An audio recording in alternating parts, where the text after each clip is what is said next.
Step number 10 says we continue to take personal inventory. And when we're wrong, promptly admitted it. Now, I do not believe that this means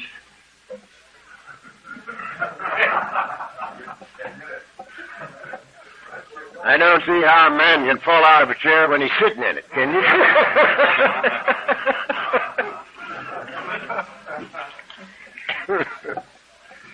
I don't believe this means that we go back through our lives and redo the step 4. I think this means that we look at our day. How closely are we living according to these principles today? How are we doing today? Step 10 has been very, very, very important to me because up until the time I got into this program, there was no way that I could say, I don't know. There's no way I could say I don't know, particularly in business. You don't say I don't know in business. They ask you anything and you answer. Yeah. No way could I say I don't know. I'm quite sure that if you'd asked me to explain Einstein's theory, I'd explained it. If you asked me how God created the earth, I'd have told you. And I very likely would have said, now on the third day we did thus and so.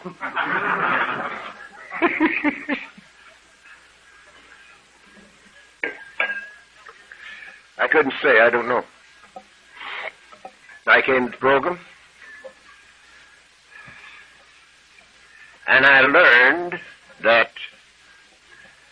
the truth was the most powerful thing on earth. By doing the things that the program told me to do. Just by doing them.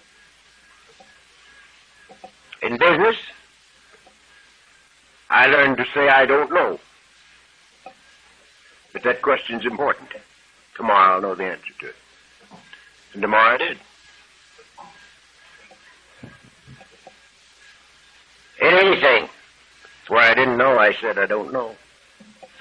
And that's very easy because you don't have to remember what you said. When you don't tell them something that you don't know. You don't have to remember it. Tell them the truth. You don't have to remember it. Another thing is, I was wrong. Hell, I didn't go around saying I was wrong. I think I told you this morning. Once I thought I was wrong, but I was mistaken.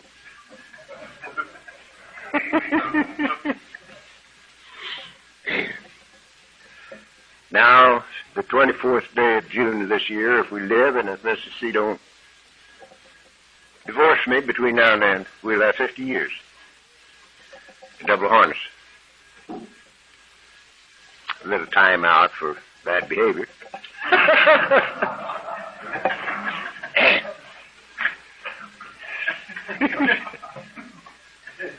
And I catch myself now saying to my wife, I was wrong. You were right all the time. I would have sworn that I was right, but I was wrong all the time. Now that's awful. You know, you married the same broad for 50 years and tell her you're wrong. Isn't that awful? But it's real good. It's real good.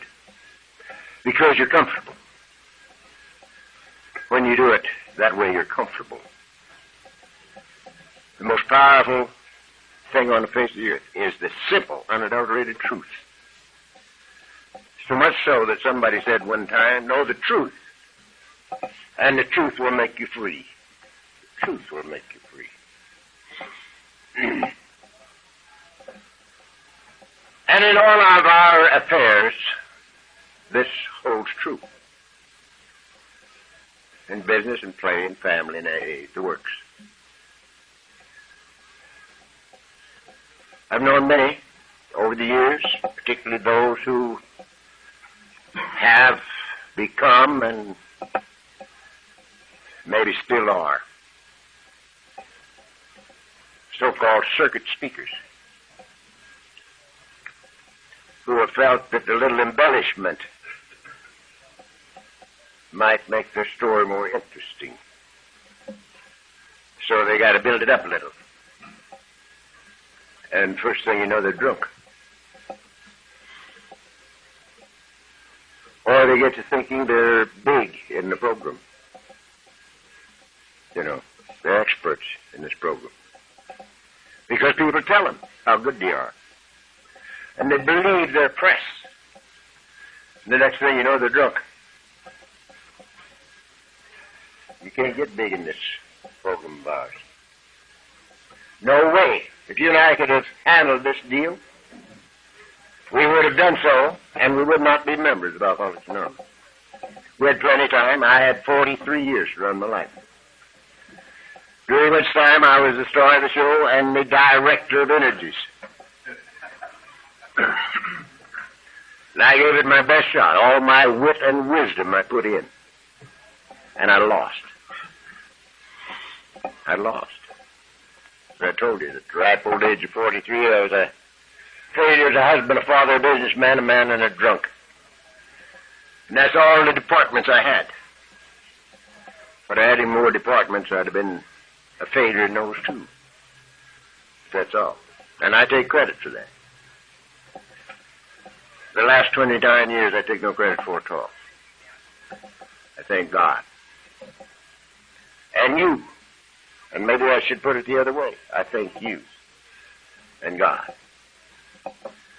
Because it was people like you that rocked me to sleep on my first night. And it was living with people like you that I came to see that I had a God of my very own. And I didn't even know when it took place.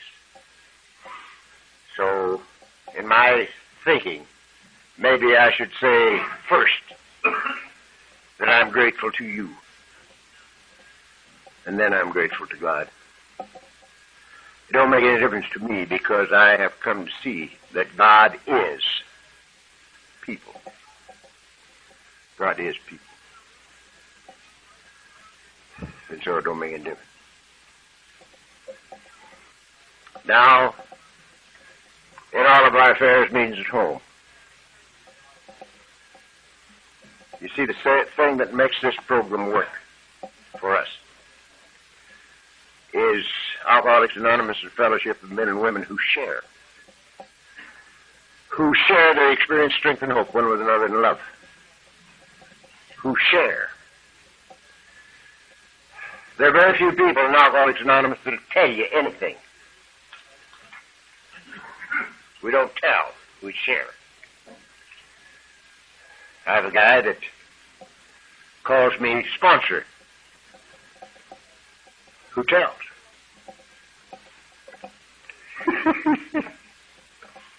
And he makes it stick pretty good. I tell him, says I to him, I says, you're not even a member of Alcoholics Anonymous. Alcoholics Anonymous is made up of people who share. You don't share with anybody. You tell them. But whatever you do, keep doing it. Because I go there on his birthday, and there's 65 sober kooks in his backyard. 65 of them. And every one of them are his babies. And every one of them are people I couldn't touch with a 10-foot pole. And they're sober. So whatever you're doing, keep doing it.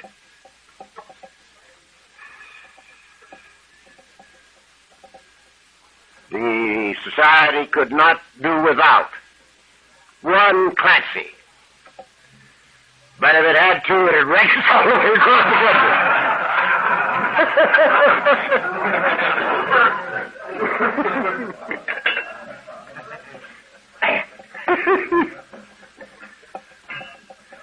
Now, I shared when I discovered I was sober. I started sharing with drunks. I like to think of it like this. Many of you have heard me say this before. I like to think of me as a glass of dirty water, a dirty glass full of dirty water. And during my drinking days, I was always knocking it off, quitting. Every time it got too bad, I quit. And when you quit, it was like pouring out the dirty water. And now you got an empty glass and it's dirty and empty. And it can only be empty so long and you got to fill it again. And you fill it back up with dirty water.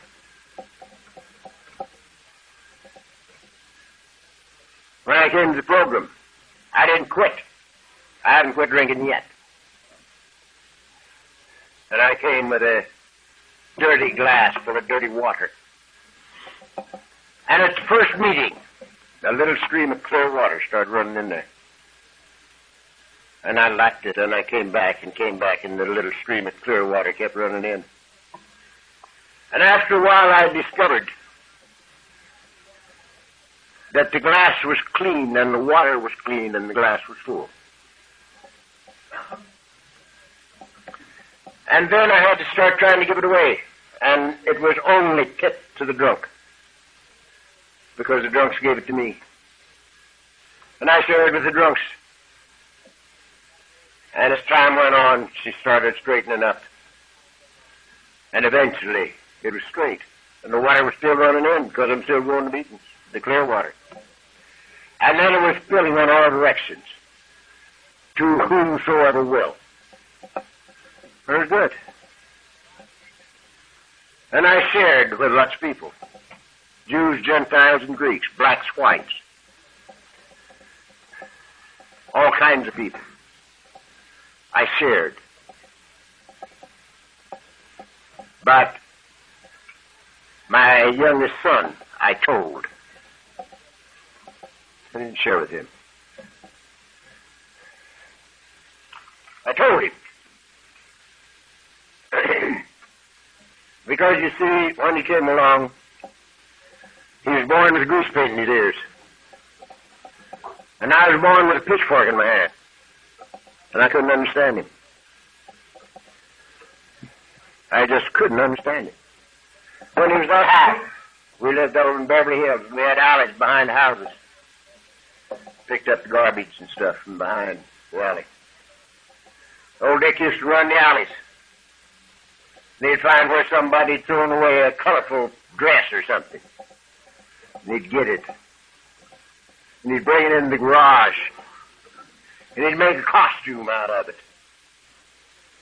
And he'd get himself some earrings, and he'd paint himself all up and have this costume, and he'd come out and put on a show.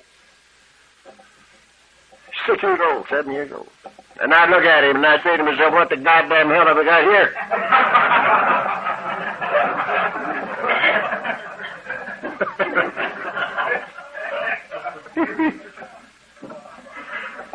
And I started trying to make him over after my design. Tried to put a pitchfork in his hand. He didn't know what a pitchfork was. And he was 10, I guess, or 11, when I sobered up. And he got to be a little older, and we sent him to Pomona school. And he got pretty much the whole package. The kid can paint and draw and play and sing and dance and stuff, you know. And he was taking art. He was taking art and philosophy, as a matter of fact. Art was his major and philosophy was his second. And so I'd go out there and take him to dinner once in a while. And he'd tell me the values of modernistic and futuristic painting. And he shouldn't have done that.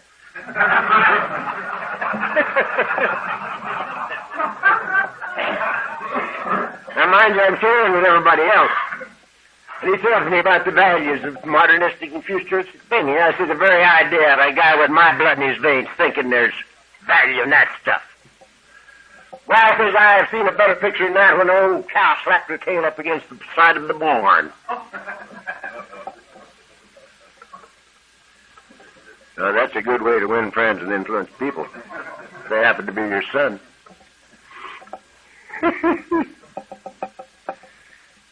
And, of course, when he talked with his friends about philosophy, he got a painter friend named Martin, doing a good job. Has his own shows now. And they were talking philosophy in my house, and I sat and listened to them a while. It was obvious to me that they didn't know what they were talking about. So I had to straighten them out. And I made him sit there and listen to me for an hour and a half. It's wonder they hadn't killed me, but they didn't. Well, I couldn't understand why we couldn't get along. I couldn't understand. And I was trying my damnedest to get acquainted with that kid, and I could not understand why I couldn't. And we had been living in the house we live in now for about 10 years. And we have a tremendous view out there. From every room in the house, as a matter of fact, but particularly out of the living room. And people have been telling me for 10 years what they saw out of my window. And it gradually dawned on me, as people kept telling me what they saw out of my window, that nobody that ever looked out of that window told me what I saw. And eventually I came to see that nobody sees what I see out that window. And something started clicking in my mind. Now, up until that time, it had never occurred to me that nobody sees what I see. It had never occurred to me. I grew up thinking white was white and black was black and a cow was a cow. And anybody that looked at a cow saw a cow, and if they were looking at the same one I saw, they saw the same cow. But they don't. And the way I found it out was people telling me what they saw out of my window. And I started thinking, something wrong with me. It isn't the kid, it's me. He sees things that I don't see. And then I got thinking about this philosophy deal. And I saw that I was trying to make a kid cross the street in St. Louis when he was in Chicago. You can't do that, kids. You've got to be in St. Louis to cross the street in St. Louis. So I said to my wife, we're going to London. And she says, why?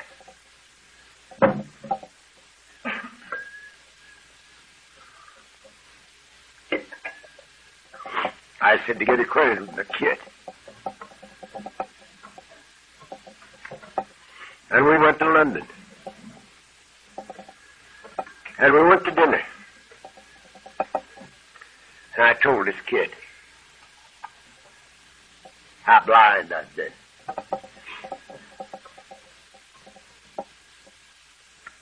Totally unaware of the fact that people don't see what I see. How blind I'd been. And how I came to see by people telling me what they saw out of my window. What he was talking about when he said the values in these things. And I'd come over to apologize to him. To make my amends. And then I told him about the philosophy. And I apologized for that. And I made my amends. And the first thing you know, we pretty nearly got thrown out of the restaurant. We were laughing and hollering and having a picnic. They pretty nearly threw us out. Because you see, the dam went out. And we shared with each other. After that, we went pretty well all over Europe. And when we came home, he came with us. And we were due in Roanoke to talk on the way home. We got off the plane in Chicago, visited some of my people, and he'd never wanted to do that. But he wanted to go. And we got down to my mother's place. Mother is 96. Still going. She's She's not mobile, but she's keen as a whip. And we were visiting there, and then we were going to drive on down to Louisville, visit about there, and on over to Roanoke. And the kid says, I've got to go back to New York. But I'll be in Roanoke on Friday.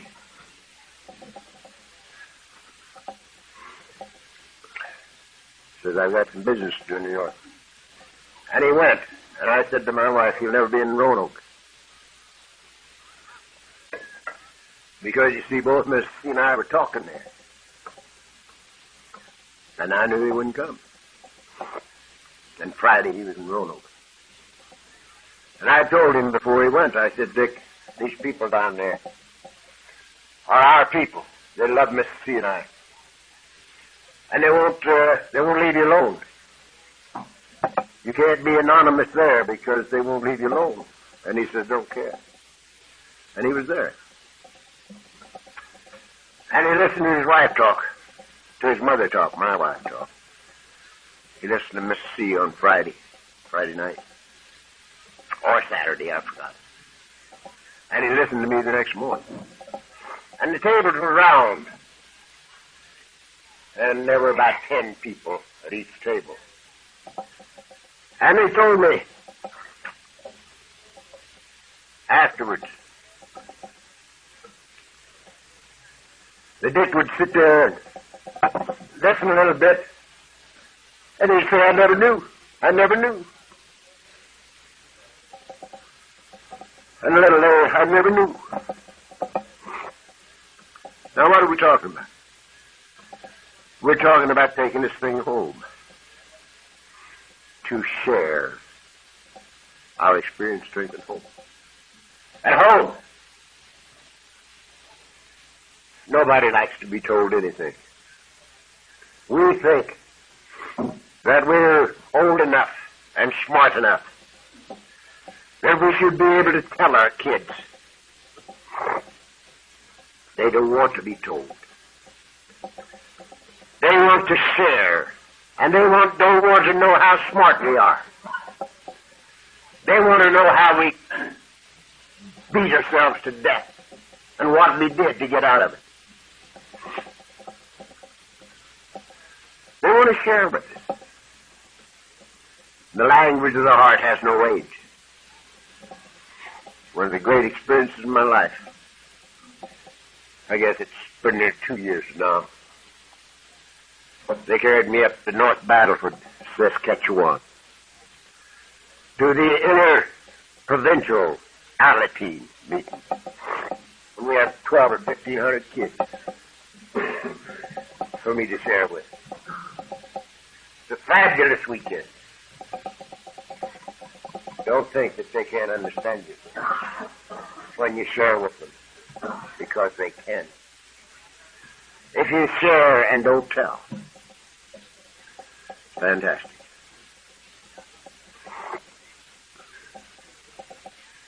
And these women that we married, if the shoe had been on the other foot, my wife wouldn't have lasted 60 days. Not 60 days would I put up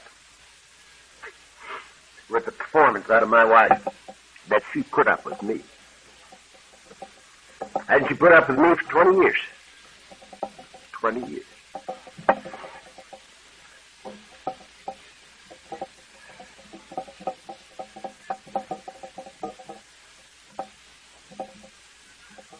Now, you and I suppose you're like me.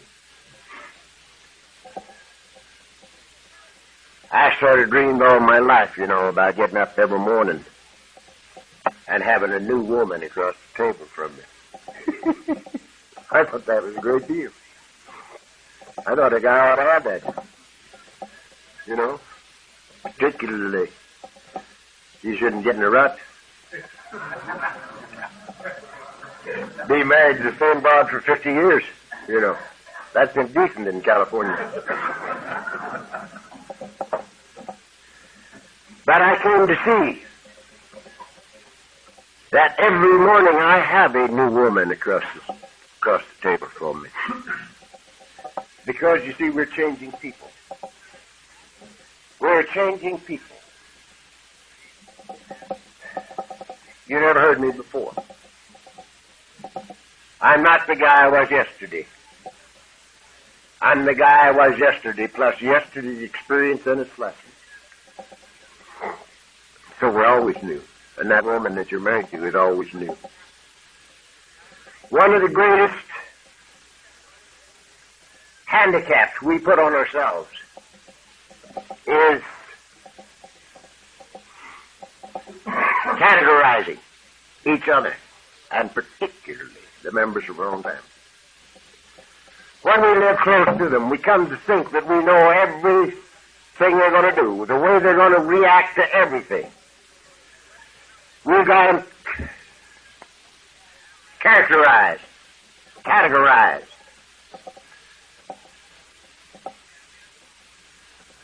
But we haven't. Because they're changing too. And it's one of the jobs we have in Alcoholics Anonymous. And particularly it's one of the great jobs that we have where our mates, whether they be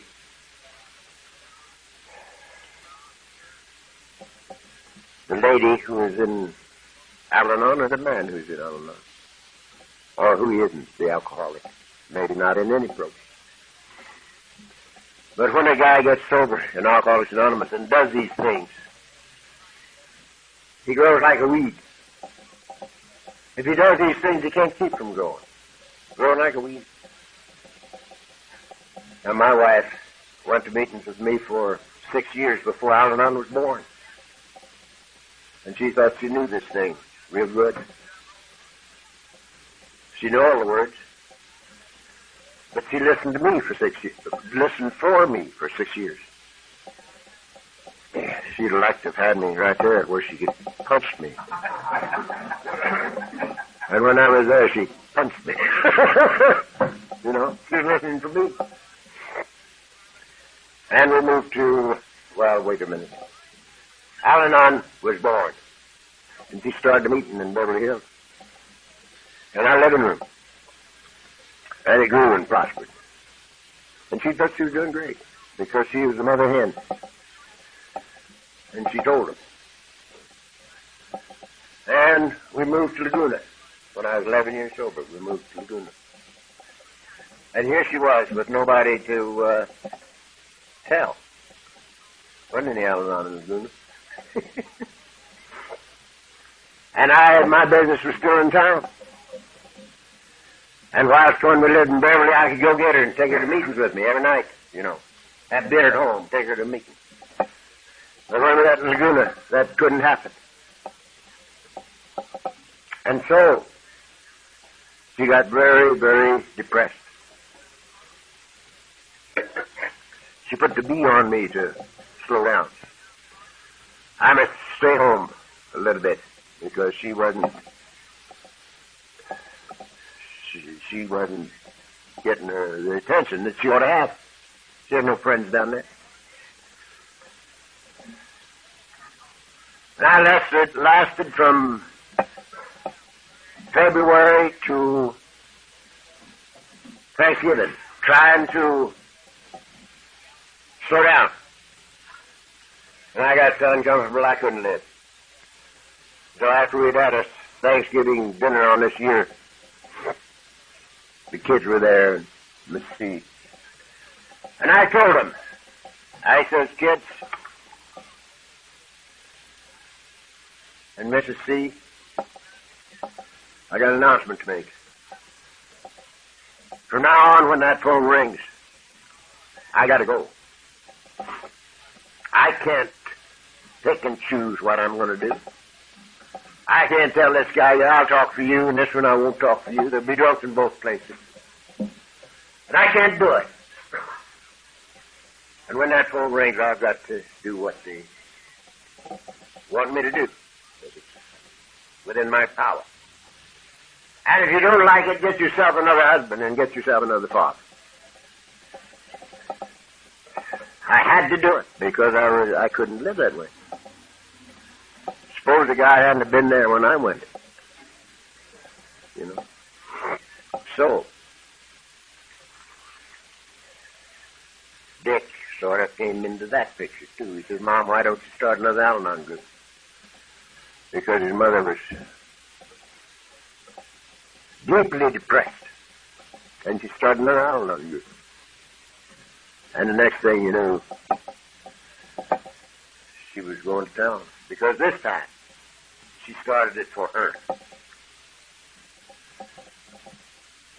And she started going like a weed.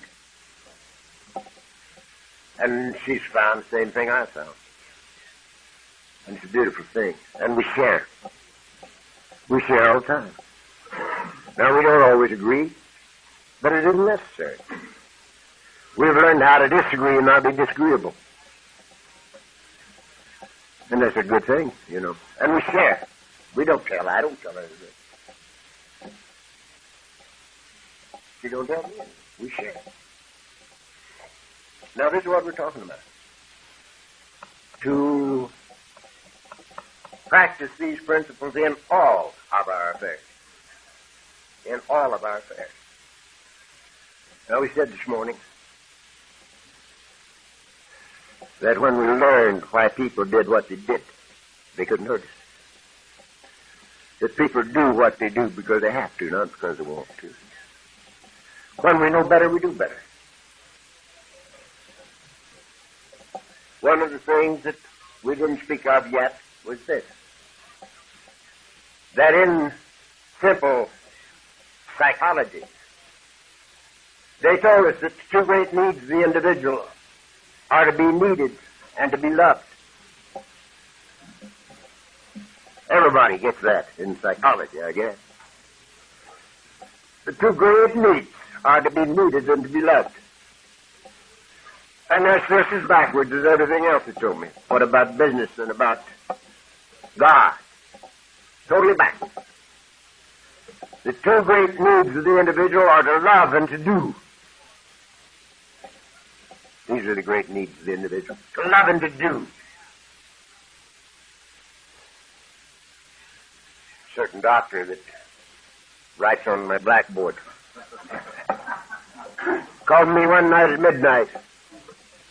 And he says, Chuck, what's your definition of love? I said, it's the same at 10 o'clock in the morning as it is midnight. What the hell are you calling me at midnight for? He says, what's your definition of love? I said, you won't like it. Well, he says, what is it? I said, action. He said, what do you mean? Action. I said, action. If you love somebody, you do things for them. You do things. You don't trade with them. There's no barter in love. There's no barter in love.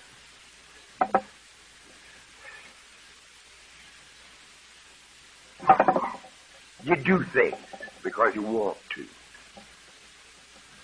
With no strings on it at all.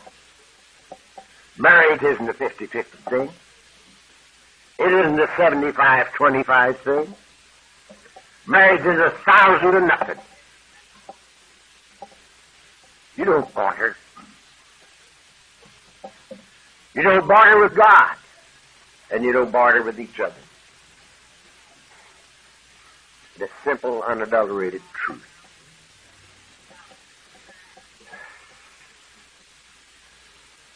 The motivation, love, and love is the fulfillment of the law. You do it because you love it, for free and for fun.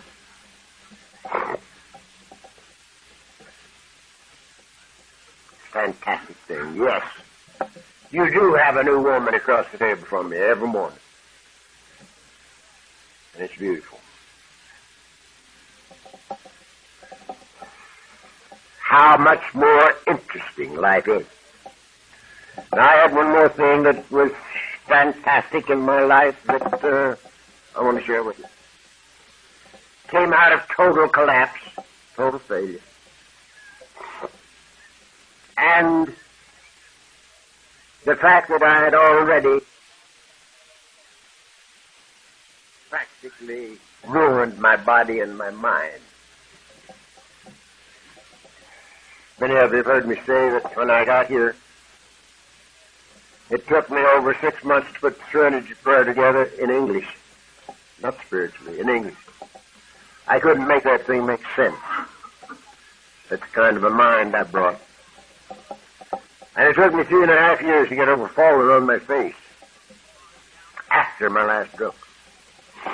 That's the kind of body I brought.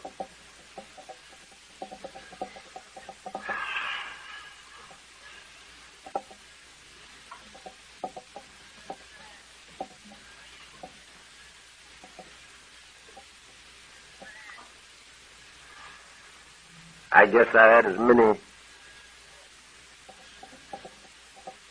related disorders as you usually have. My wife was divorcing me. I believe that to be a related disorder. My kids wouldn't come home when I was around. I think that's a sort of a related disorder. My boss had sent word to the house that if I ever step foot in the plant again, it's going to come through the window. I think that's a related disorder. Because that means that you ain't got nothing coming in. I had no health, no sanity, no job, no nothing.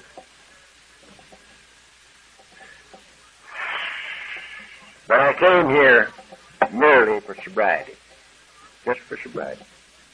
So that I might rub out what I could of the record before I died. As I told you yesterday, I knew I was going to die.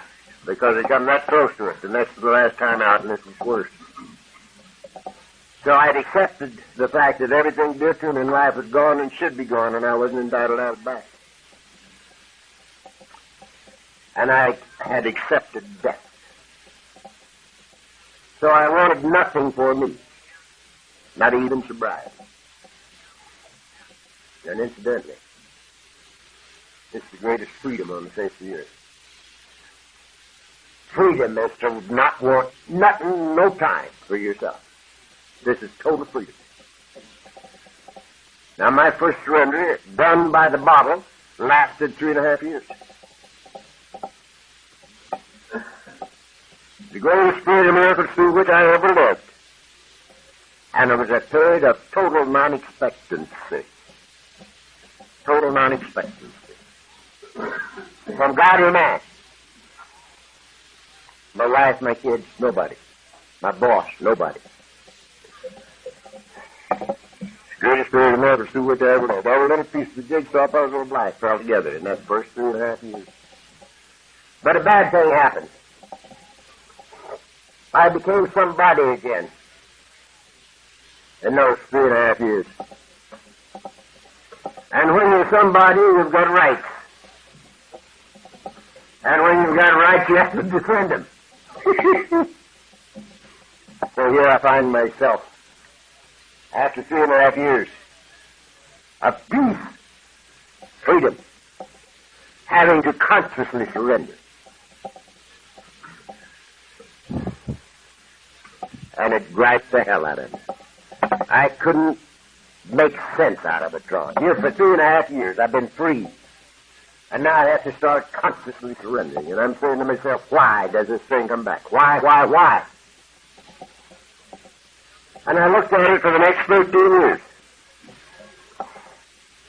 And I was 16 years and 6 months sober before I got an answer to that thing. That it was satisfactory to me. And after 16 years and 6 months, I got an answer that was totally satisfactory. I found something good in the human ego. It's the bone of the saddle. It's the thing that keeps us walking. And when you and I have committed ourselves, namely, we made a decision to turn the world right over to the care of God. When we have made this commitment, there's no way that we can stop walking. We get fat and complacent and we stop walking and we get our tit caught in the ringer. And the harder we pull, the worse it hurts. And we find that we either have to surrender again. And so we start consciously surrendering. I did. But I didn't like it, and I never liked it for the 16 years. for the 13 more years before I got the answer. Now I am convinced that we'll never reach a point where we won't have to surrender. That time will never come. An infinite Father, an infinite child, and an infinite journey. Now, it took me 70 years to learn that it isn't what we know that makes this life so consumingly interesting. It's what we don't know. It's what we don't know. The thing that makes this life so fantastic is the discoveries as we walk up these stairs. There'll always be as much ahead of us as there is right now. An infinite Father, infinity. I don't even know what it means. Infinity. An infinite Father, an infinite child, and an infinite journey. No destination. An infinite journey. And there'll always be as much ahead of us as there is right now. It's fantastic. And that's the wonder of this thing called life. That's what makes it so consumingly interesting. It's not what we know. It's what we don't know.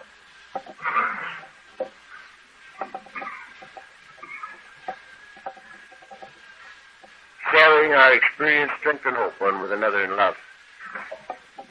In all the departments of our life. The language of the heart has no age. And when we see that this life does not contain barter, even in the business world,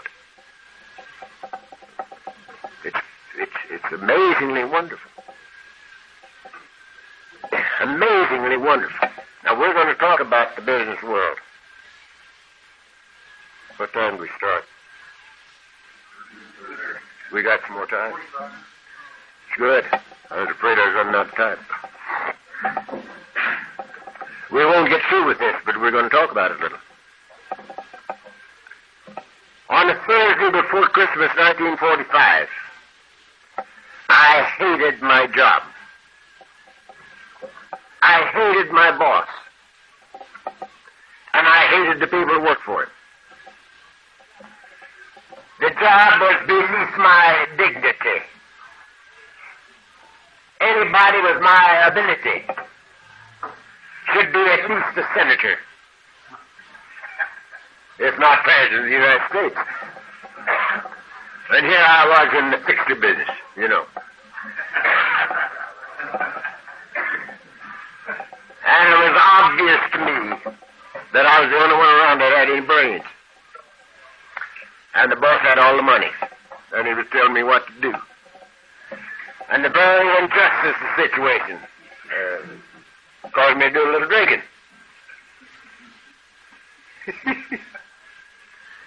That was the Thursday before Christmas. The Friday before Christmas, he called me in. Gave me that little talk and gave me $3,000 for a Christmas present. And I got drunk on the way home. Came to after the middle of January. Finally went down there. At the end of January. And he came in and threw me out. Threw me through the window, but he didn't.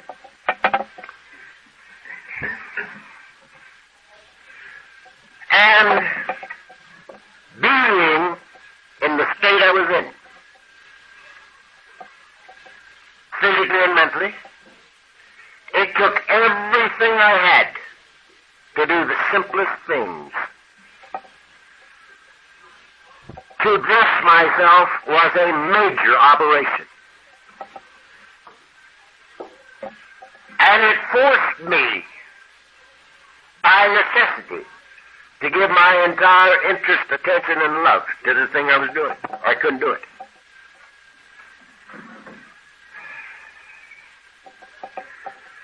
And this is one of the greatest lessons I ever learned. And of course, this too was out of absolute necessity. I didn't figure this out.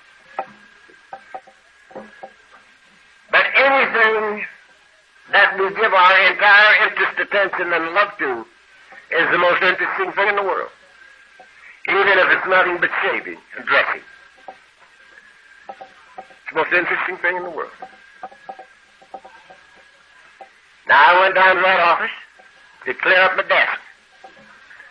That was the office and the home were the two things that I'd fouled up the worst.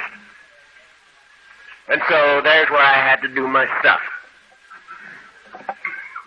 Mainly, that was my big job, to rub out the record, you see.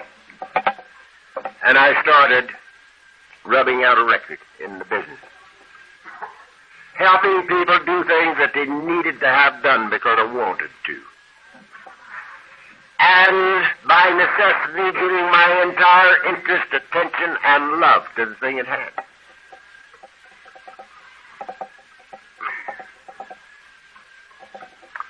And I got lost in doing that.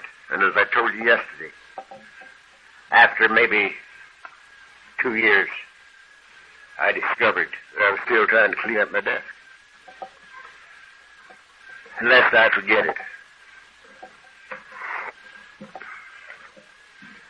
When I was 11 years sober, I bought the business. And I owned it until 2 years ago, when I sold out. And when I sold out, about this many men worked for me. And many of them had been with me for many years. And they had an eighth of an inch of skin inside their hands. They were mechanics. They were machine men. They were metal men.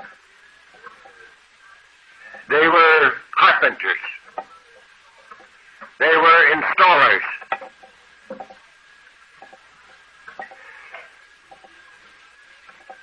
And they worked with their hands. And when I sold that business,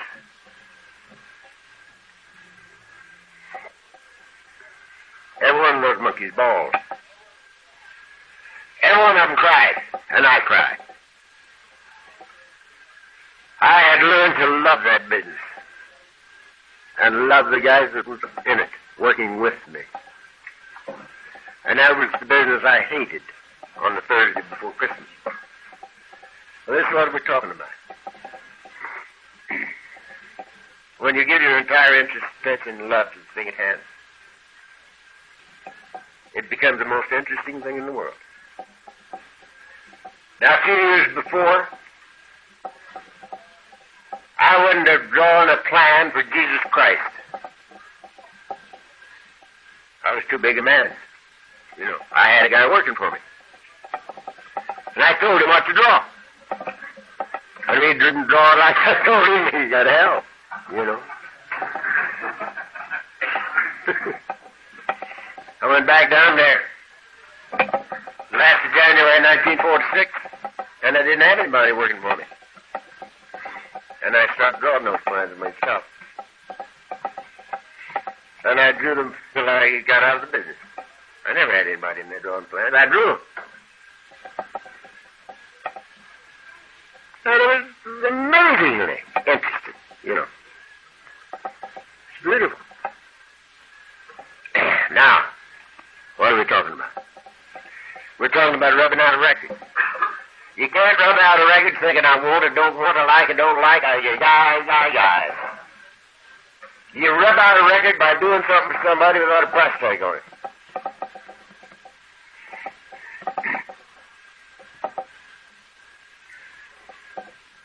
And it's amazing what happens. It's amazing. For instance,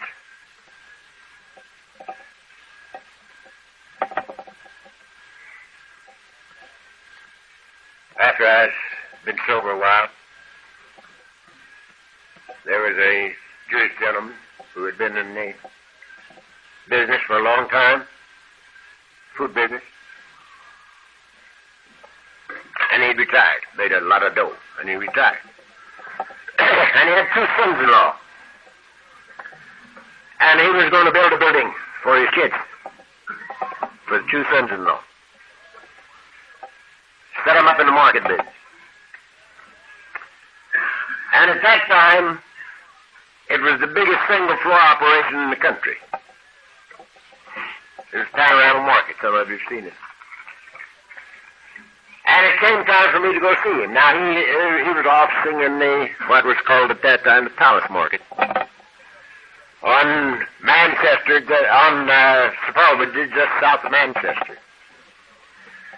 One of his sons-in-law was running that market. They called it Palace Market. And over the meat department, there was a series of offices and a little balcony. And it came time for me to go see this guy. And I went to see him. And there were a lot of people on the balcony waiting to go in, and I waited my turn, and by the time I got ready, there were a lot of other people waiting to see it. And the door was open into the office.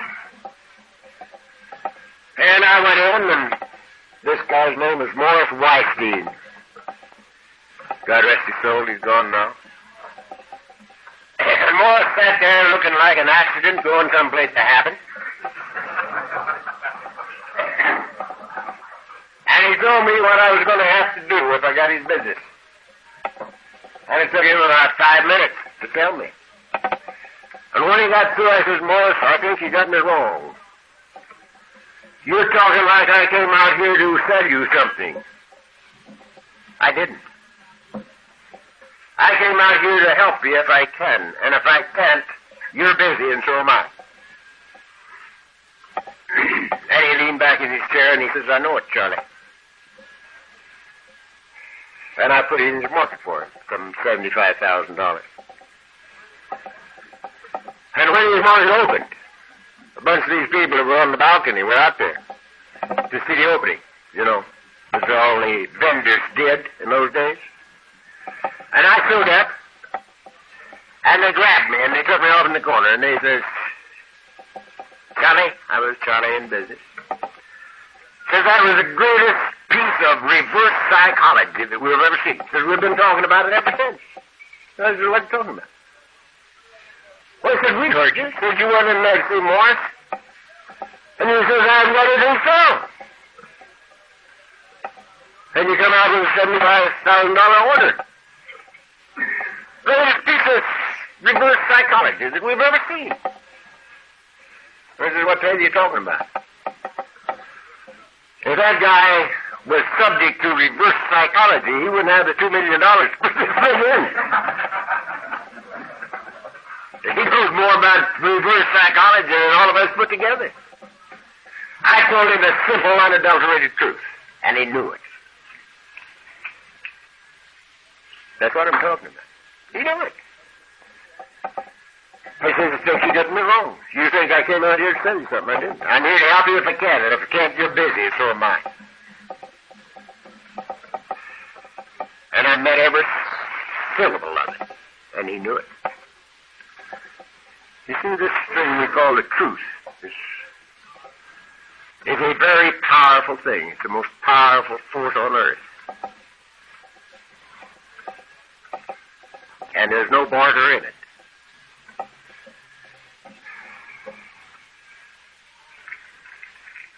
Now, people sat across the desk from me for 25 years.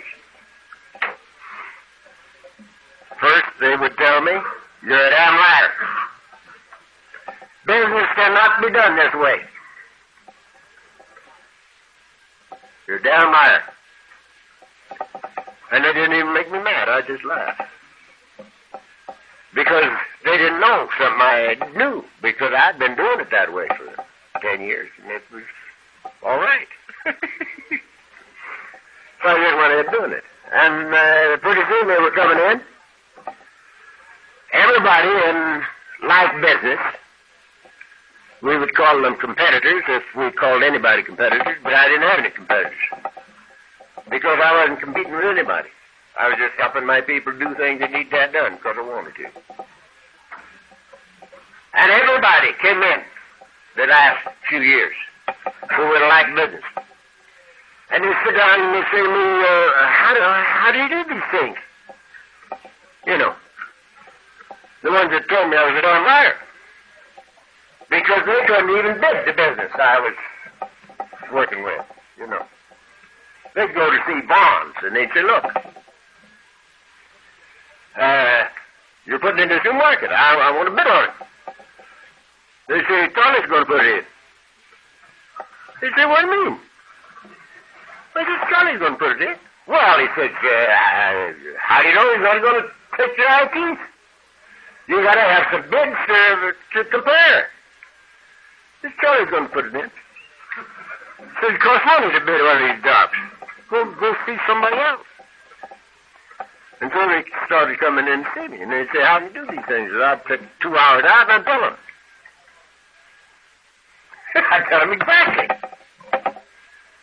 And they'd leave thinking, I got his number now. I'll fix him.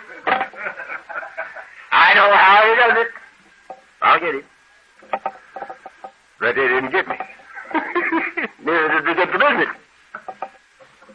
Because, you see, they weren't motivated, as I was. They weren't motivated that way. They thought you had to outthink, outperform, and outmaneuver. I knew better. Because I did it that way 30 years and ended up in the bottom of the sink pit. And I did it for free and for fun, helping God's kids do things they needed to have done because I wanted to. For 25 years, and I got rich. And I wasn't even trying to get rich. They made me rich. Now, I'm going to tell you a couple other things because nearly all you guys are still busy. And you'll know very well that this is impossible. So, you can say when you get through, well, I heard that mutt, but he's a liar. You know?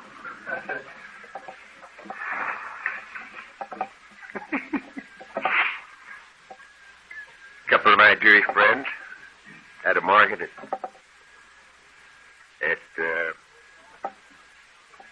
Crenshaw on 101 called Foods Company. Now, these boys were a couple of youngsters about your age. I had done business with their dad years before when they were little bitty kids running around the store. And I did business with them.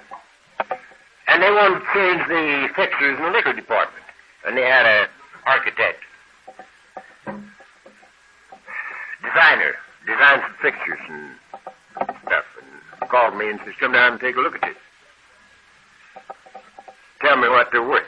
And I went and looked at them, and I said, hey, this guy's drawn up some pretty fancy stuff. I'd never drawn you up anything that fancy because it's very expensive.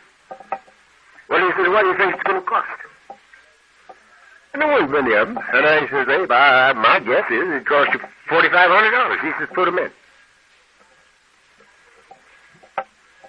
And I put them in. And they were in the store, and he had them working. They were doing a good job for him. And I had my costs in. And I had $5,700 in. My money, $5,700. And I called him, and I said, hey, do you remember what I quoted you to those fixtures? And he said, no, but he says, I suppose I have it written down here someplace on my desk. Well, I said, don't look for it. I'll tell you. It's $4,500. And I said, hey, you can have them for $4,500. They're in your store, and they're doing a good job. And you can have them for $4,500, because that's what I guessed on it. But I was wrong. I had $5,700 in those pictures. He says, Charlie had a profit and send him the bill. And I said, don't want that. I made the mistake. But I would like to get my money out of it. She said, Charlie, put a profit on it and send me a bill and I'll pay you. I said, no, but I'll bill you $5,700 if that's all right with you. He says, if that's the way you want to do it. Now, you know better than that. Nobody'd do that. I billed him $5,700 and he paid. I had another outfit that I did business with. The last deal I put in for him was at, it's called Price Center. And it was Fallbrook and Victory out in West Valley. It was a big deal. And we put it in, and it was opened, and it was running about maybe 90 days. Did a good job. Beautiful thing. And Dave Shore called me one day, and he said, Charlie, you haven't billed me. And I said, no, Dave. I didn't know what to bill it. But I got costs in now, and I can get it together for you pretty fast. He says, how fast? I says, probably an hour, I can call you back. Well, he says, please do. We want to finance this thing. And we have to know the amount. So call me back quick again, and an hour I had to look for it. And I called him, I said, Dave, are you sitting down? And he said, yeah. I said, are you alone in the office? He said, no, Charlie's sitting across the desk from me. I said, your heart all right?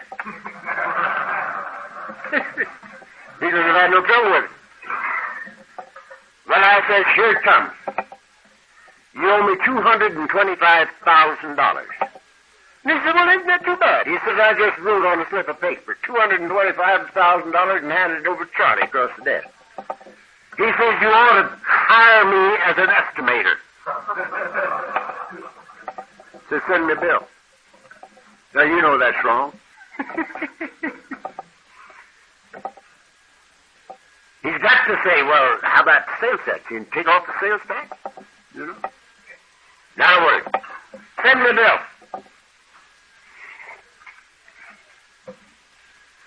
I was in trouble. 1958. Pretty bad trouble. And I had to have some business. I had a vacant plant. And it cost me $13,500 a week to keep the doors open.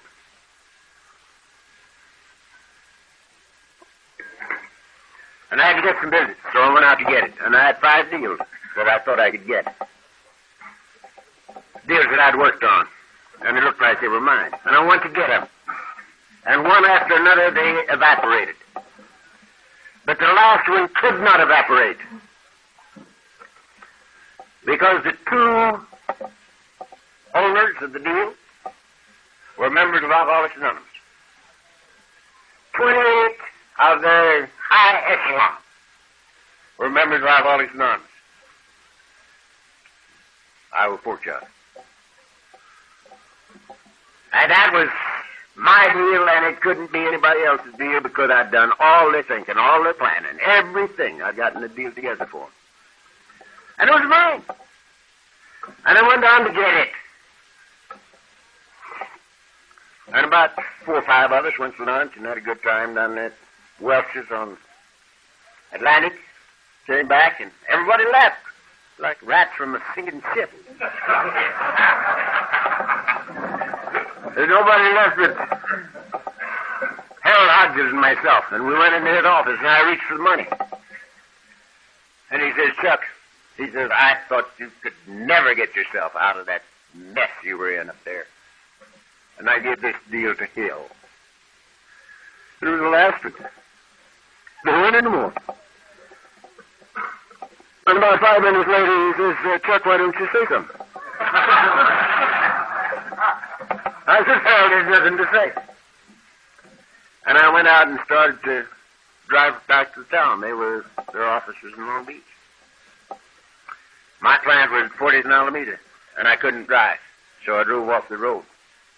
And I sat there and I looked at myself for a while, and I couldn't get myself together. Here, everything had just evaporated right in front of my eyes. And I finally came to see that here I had gone out for the first time in years to get some business. 12 years before, I'd started making 12-step calls in business, helping people do things they need to have done because they wanted to.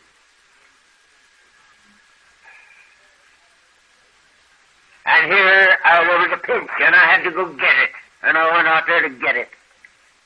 And everything evaporated. And I said to myself, can't get any worse.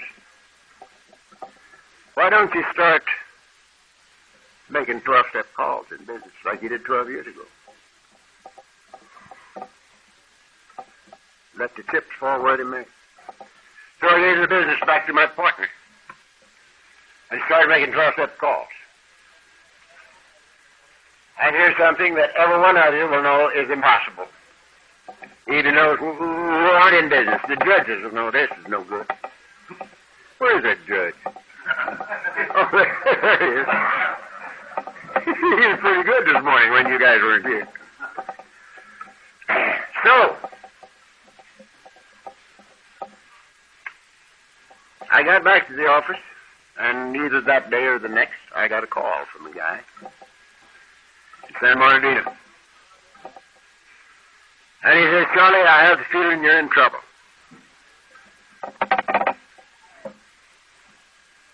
And I have written out a check for $50,000 in your name, and it's lying here on this desk of mine. You don't sign a note. You don't pay any interest. We'll apply it to the next deal we have. Come and get it if you need it. I don't know whether you do or not, but I have the feeling. Now, I said, I'm going to Miami tonight. I'm going to be gone a week to the FMI Institute. That was the Supermarket Institute. You can either come and get it now, or you can come after I get back. And, boy, I'm telling you something. That was something. And I said, Milton, go ahead to Miami. And if I need it when you come back, I'll come and get it. But I want you to know that I'll never forget what you just said to me. It's beautiful. And by the time he got back from Miami, I didn't need it. The place had filled up, and it was full until I sold it. Now, gentlemen, what am I talking about? Am I trying to tell you how good I am? No, sir. No, sir. I'm trying to tell you how good this is. The gift of God was made at the foundations of the earth. In my book, God hasn't got anything to give me. Not because he hasn't got anything, but because he already did.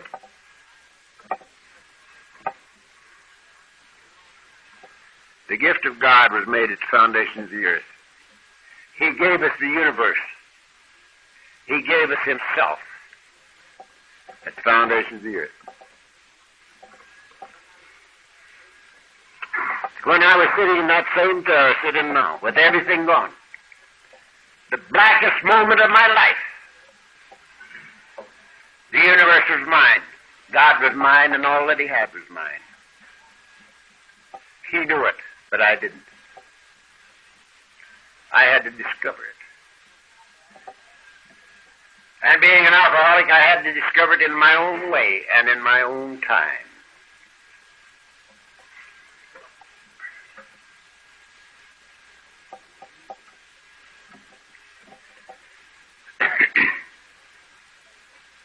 God loved me just as much that day as he does now.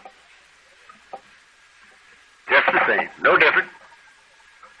But he never kept me from making mistakes. He's a gentleman, God. He don't intrude where he's not wanted. So, he never kept me from making mistakes. He loved me enough to allow me to make my own mistakes, that I might the sooner run out of my own resources and come back home where I belong.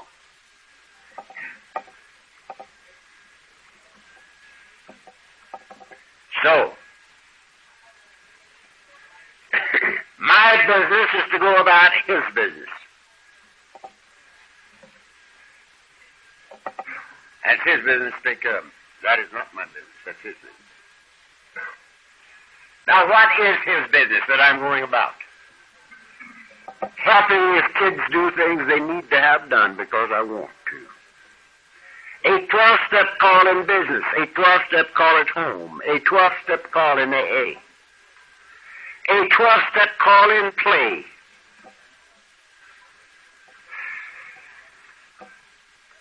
Just going about our Father's business. That's my business. It's his business to take care of him. And he's done an infinitely better job than I ever did. And I'm most grateful. Now, we talked about prayer a little this morning. Wondering why we didn't start these meetings and close them maybe with prayer. And I told you, as far as I'm concerned, this is a prayer. This is a prayer. My life is a prayer. If you'd ask me what's your religion, I would say it's the way I live. That's my religion. Don't make it ever what I call myself. It's the way I live. That's my religion. And so, that's my business, to go about his business. Because I want to. Now, there are a couple of little things that I learned many, many years ago that fit right into this picture. There's an old Upanishad that comes out of India. Most of you scholars know about the Upanishads and the Vedas of India. I had a guy down Palm Springs when we were down there last who was a Vedantist. And he was telling me what a bunch of butchers we were in AA as far as spiritual things were concerned. He was telling me that we had to purify our hearts.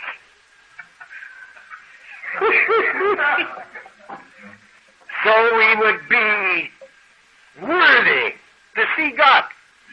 We had to purify our hearts. I said, yeah. I said, I was through that route myself. I purified the hell out of my heart. And the purer I got, the drunker I got.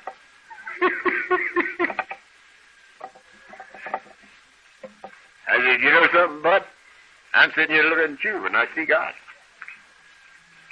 And he didn't know what I was talking about. He couldn't know, you know.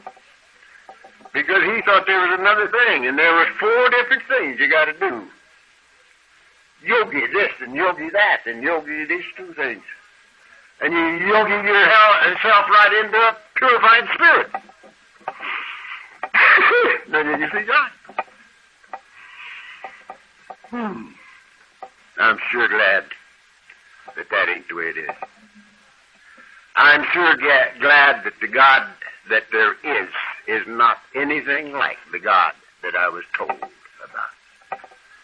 I'm most happy about that. Now this Upanishad says this: the whole world is the garment of the Lord. Renounce it and receive it back as the gift of God. What does it mean? It means that as long as these things were important to me, I couldn't have them. I beat my brains out for 30 years to get the things I thought I was born without, and ended up in the bottom of the snake pit. Now, I wasn't a fast buck artist. I wasn't a confidence man. I worked hard to get. And I ended up in the bottom of the snake pit. And then I put in 25 years trying to add 2. And all the things I beat my brains out to get are mine, and infinitely more so. When they're unimportant to me, they belong to me. The whole world is the garment of the Lord. Renounce it and receive it back as a gift of God. It's beautiful. And they say another thing. They say that anything that's worth doing is an end in itself. That anything that's done as a means to an end is self-robbery. Now, what does that mean? We were 50 men working for me. 35 of them worked for a paycheck. They lost 5 days and lived 2 out of every week. They worked for a paycheck. 15 of them worked for fun. They had a picnic. They never lost any time, and they were my premium men. They got more money than anybody else. And they lived 7 days a week. Lost no time. Anything done as a means to an end is self-robbery. Even Even to be good for something is self-robbery, even if it's being good to go to heaven. It's pretty good motivation, but it's self-robbery because there's no barter in this deal. No barter at all.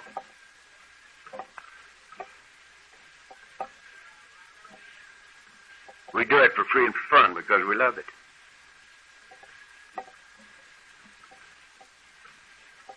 Fascinating. To be good for nothing. This is the freedom of life. Just to be good for nothing. That's not self-robbery. That's for fun and for free. Now, I said a while ago, in my opinion, the gift of God was made the foundations of the earth. I'm not the first guy that's ever said that. It's written, fear not, little flock, it's the Father's good pleasure to give us the kingdom. Fear not, little flock, it's the Father's good pleasure to give us the kingdom. I don't say you got to earn it. It is written, take no thought of tomorrow, what you shall eat, what you shall drink, or wherewithal you should be clothed. Your Heavenly Father knows what you have need of before you ask Him. It is written, whatsoever you desire when you pray, believe that you have it, and you'll receive it. Now, how in the world are you going to believe that you got something that you ain't got? How are you going to believe it? There's a trick to it. You got to know that the gift of God was made the foundation of the earth. That God's will for you, His child, is fulfillment, peace, and joy. And that every good and perfect gift is from His hand. So, when we recognize this, then we know that what we might pray for is already ours. It's already ours. The gifts of God to His kids. No border. Now, lastly, for this session, I'm doing pretty good. You know, I'm holding the time limit right pretty nearly on the dot.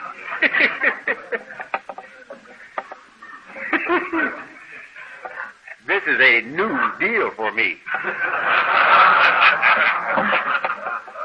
It's reported in the fellowship. They say, what comes after Chamberlain? And they say, Tuesday.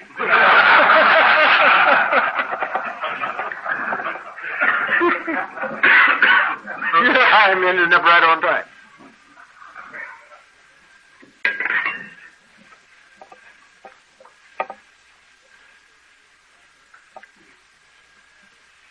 The easy way is the right way. The tough way is the wrong way. There's an easy way and a hard way to do this program. The hard way is to try to do it yourself. The easy way is to know that you can't. To know that you can't. To recognize the need for help.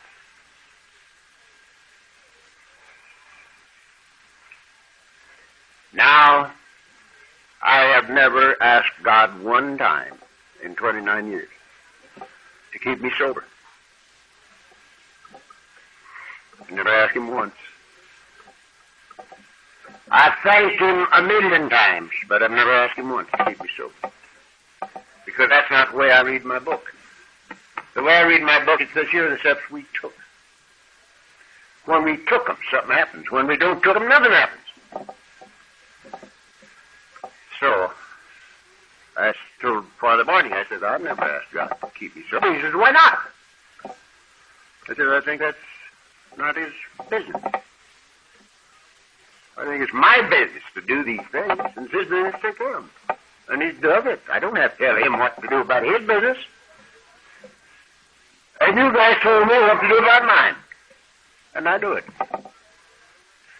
Here are the steps I take. I'm sober. And many, many good things have happened in my life.